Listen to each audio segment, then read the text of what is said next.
నమస్తే బాబాయ్. నమస్తే. ఎలా ఉంది కూటమి ప్రభుత్వం? గతంలో జగన్మోహన్ రెడ్డి గారు ఉన్నప్పుడు ఎలా ఉంది? ఇప్పుడు ఎలా ఉంది?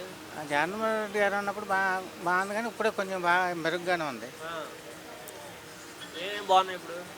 పథకాలు అన్నీ వస్తున్నాయి బాగానే, కాకపోతే కొంచెం లేటుగా వచ్చింది అది. అంతే. ఆ. సంవత్సరం చేయాల్సింది 2 సంవత్సరాలు దాటిపోయి చేస్తుంది. చేస్తున్నారా? ఆ.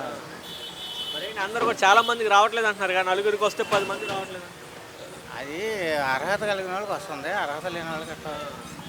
పెన్షన్ కూడా చాలా మంది తీసేసామని చెప్తే రోడ్డు మీద వస్తున్నారు. అదే వాళ్ళ తప్పిదమే అది. ఆ. వాళ్ళు ఏదో ఆధార్ కార్డు అవి ఇచ్చుకోలేక, రెవెన్యూలు చేయించుకోలేక కొంతమంది. ఆ.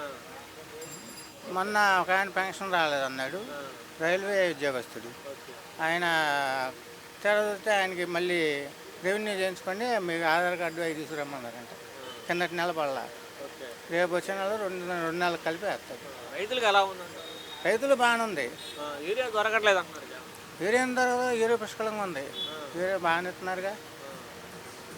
పంటలు నష్టపోయిన నష్టపరిహారం ఇవ్వట్లేదు. గతంలో జగన్ గారు ఉన్నప్పుడు నష్టపరిహారం ఇచ్చారు. వాళ్ళ తప్పిదాలే. వాళ్ళు ఎలా రాయించుకోవాలో తెలియదు, ఎక్కడ అప్లై చేయాలో తెలియదు.